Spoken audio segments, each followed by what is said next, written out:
ये मूवी दो ऐसे लोगों के बारे में है जिनमें से एक टीवी का बहुत फेमस होस्ट होता है और दूसरी एक लेडी होती है जो कि एक शो प्रोड्यूसर होती है जिसने काफ़ी अच्छे शो प्रोड्यूस करे होते हैं। लेकिन जब वो दोनों एक साथ काम करते हैं तो उन दोनों में ज़्यादा बनती नहीं और वो एक दूसरे से काफ़ी नफ़रत करते हैं और एक दूसरे की शकल भी नहीं देखना चाहते। लेकिन जैसे जैसे वो एक दूसरे को समझते हैं तो उनकी नाराज़गी प्यार में बदल जाती है और वो दोनों एक साथ रहने लगते हैं। जहाँ कहानी एक न्यूज़ रूम से शुरू होती है, जहाँ हम एक लेडी को देखते हैं जिसका नाम एबी होता है और वो उस न्यूज़ रूम में एक प्रोड्यूसर का काम करती है जो कि रोज़ रात को एक प्राइम टाइम शो करते हैं। दरअसल एबी अपने काम में काफ़ी परफेक्ट होती है पर उनके शो की रेटिंग काफ़ी गिर रही होती है क्योंकि समय के साथ साथ लोगों को अब कुछ और देखने के लिए चाहिए होता है, क्योंकि लोग अब पुराने शोज़ में कोई दिलचस्पी नहीं दिखाते। जिस वजह से एबी के जो बॉस होते हैं वो एबी को अपने पास बुलाते हैं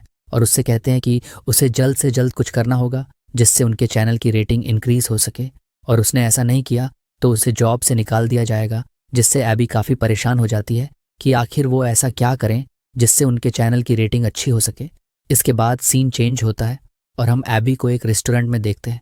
जहाँ वो एक डेट पे आई होती है। लेकिन उसकी डेट कुछ खास नहीं जाती क्योंकि जिसके साथ वो आई होती है वो काफ़ी बोरिंग टाइप का आदमी होता है और वो मायूस होकर अपने घर आ जाती है, जहाँ गलती से उससे एक चैनल लग जाता है जिस पे एक शो चल रहा होता है जिसका नाम द अगली ट्रूथ होता है, जिसके होस्ट का नाम माइक होता है और उसका शो काफ़ी हिट होता है। और इस शो में माइक औरतों के ऊपर अपनी राय देता है जिसे जब एबी सुनती है तो उसे पसंद नहीं आती और वो माइक के पास लाइव शो पे फ़ोन करती है जहाँ वो उससे कुछ क्वेश्चन करती है जिसका जवाब माइक इस तरह से देता है कि जिसका रिप्लाई एबी के पास भी नहीं होता। जिसके बाद अगले सीन में हम देखते हैं कि एबी अपने ऑफिस आई होती है जहाँ एबी के बॉस ने एक आदमी को हायर कर लिया होता है जो कि अब उस चैनल पर प्राइम टाइम शो करेगा, और वो कोई और नहीं बल्कि माइक होता है, जिसे देखकर वो चौंक जाती है और कमरे में मौजूद लोगों में कोई भी माइक से खुश नहीं होता क्योंकि माइक किसी भी रूल को नहीं मानता और अपनी मर्जी से काम करता है। वहीं जब प्राइम टाइम शो स्टार्ट होता है तो माइक इतनी कमाल की होस्टिंग करता है कि सब हैरान हो जाते हैं और उनके चैनल की रैंकिंग भी काफ़ी इंक्रीज हो जाती है जिससे उनका बॉस काफ़ी खुश होता है। वहीं अब एबी को एहसास हो जाता है कि उसे अब माइक के साथ ही काम करना होगा, जिसके बाद हमें दिखाया जाता है कि एबी अपने घर में मौजूद होती है जहां उसके घर के सामने एक आदमी शिफ्ट हुआ होता है जो कि काफ़ी हॉट होता है, जिसे एबी चोरी से देखने लगती है। दरअसल आज तक एबी ने किसी को डेट नहीं किया होता क्योंकि जिसे भी वो डेट करती है वो आदमी वैसा नहीं होता जिसे वो डेट कर सके।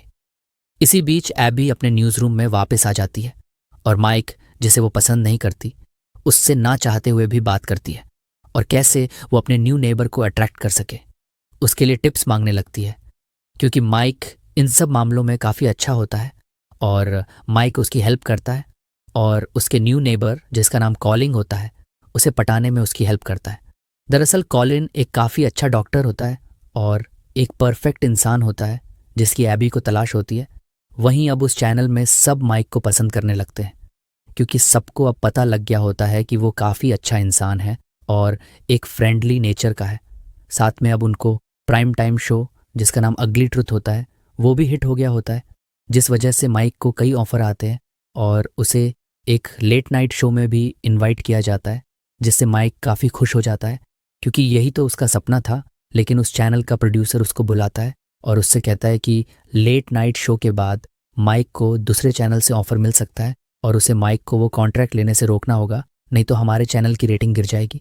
वही हम देखते हैं कि एबी की हेल्प करते करते अब माइक धीरे धीरे एबी की तरफ अट्रैक्ट होने लगता है और वो काफ़ी कोशिश करता है कि अब वो एबी की हेल्प ना करें और कॉलिन और एबी ये रिश्ता हमेशा के लिए ख़त्म कर दें। लेकिन ऐसा होता नहीं है। तभी सीन चेंज होता है और अब माइक एबी के साथ लेट नाइट शो में जाता है जहां उसका शो काफ़ी अच्छा जाता है। वहीं एबी परेशान होती है कि कहीं उस शो के बाद माइक उनका ऑफ़र एक्सेप्ट ना कर ले। वहीं माइक उस शो में सबको इम्प्रेस कर देता है और शो के बाद एबी और माइक एक दूसरे से मिलते हैं जहां माइक उसे बताता है कि उसने उन लेट नाइट शो वालों का ऑफ़र रिजेक्ट कर दिया है जो कि काफ़ी $1 मिलियन का ऑफ़र था, क्योंकि वो अब कहीं और नहीं जाना चाहता, जिससे एबी काफ़ी खुश हो जाती है।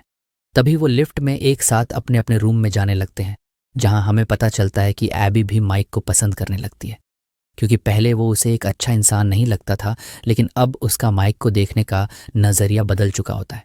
जिसके बाद जैसे ही एबी अपने रूम में जाती है तो वहाँ कॉलिन, जो कि वो डॉक्टर होता है, वो वहाँ पहले से ही मौजूद होता है, जो कि उसके रूम में उसका वेट कर रहा होता है, जिसे देखकर एबी हैरान हो जाती है। इसी के बीच वहाँ माइक भी आ जाता है, जो कि एबी से अपने प्यार का इजहार करने आया होता है। लेकिन जैसे ही वो कॉलिन और एबी को एक दूसरे के साथ देखता है तो वो निराश होकर वहां से जाने लगता है और एबी उसे रोकने की कोशिश करती है, पर वो नहीं रुकता। दरअसल माइक को लगता है कि एबी और कॉलिन अभी भी रिलेशनशिप में हैं, इसलिए उसे उनके बीच में नहीं आना चाहिए, पर ऐसा नहीं होता क्योंकि एबी अब माइक को पसंद करने लगती है। तभी एबी कॉलिन के पास जाती है और उससे कहती है कि वो एक अच्छा इंसान है, पर वो उसे पसंद नहीं करती और वो माइक को पसंद करती है, और इतना कहकर वो वहां से चली जाती है, जिसे सुनकर कॉलिन भी निराश हो जाता है। वहीं माइक अब उस न्यूज़ रूम में काम नहीं करता और अपने पुराने चैनल को हमेशा के लिए अलविदा कह देता है, और वो उस लेट नाइट शो का ऑफर एक्सेप्ट कर लेता है, क्योंकि उन दोनों को साथ देखकर माइक का दिल टूट गया होता है और वो चाह कर भी वहां काम नहीं कर सकता जहां एबी काम करती है। वहीं एबी भी अब उस न्यूज़ रूम में वापस आ जाती है, जहां उसका बॉस उसे कहता है कि माइक ने रिजाइन दे दिया है और उनकी चैनल की रेटिंग भी नीचे जा रही है, इसलिए उसे जल्द से जल्द कोई न्यू होस्ट हायर करना होगा। तभी एबी एक होस्ट हायर करती है, जिसके बाद वो एक शो प्रोड्यूस करते हैं, जिसकी शूटिंग वो एक फेस्टिवल में कर रहे होते हैं। लेकिन वो न्यू होस्ट अच्छे से होस्टिंग नहीं कर रहा होता है, जिसे देखकर एबी परेशान हो जाती है और परेशान होकर और वो खुद होस्टिंग करने लगती है। वहीं पर माइक भी मौजूद होता है, जो कि दूसरे चैनल के लिए शूटिंग कर रहा होता है, और वो भी ये सब देख रहा होता है, क्योंकि जो उनके चैनल का न्यू होस्ट होता है वो काफ़ी बेकार होस्टिंग कर रहा होता है। और वो वहाँ एबी के पास पहुँच जाता है और एबी उसे देखकर चौंक जाती है, और जहाँ मिलते ही वो दोनों लाइव टीवी पे आर्ग्यूमेंट करने लगते हैं। और ये सब लोग लाइव अपने टीवी पर देख रहे होते हैं और काफ़ी पसंद करते हैं, और सारे कैमरे ऑन होते हैं। इसी बीच जिस बलून में वो मौजूद होते हैं वो हवा में ऊपर चला जाता है, जिसमें एबी और माइक होते हैं।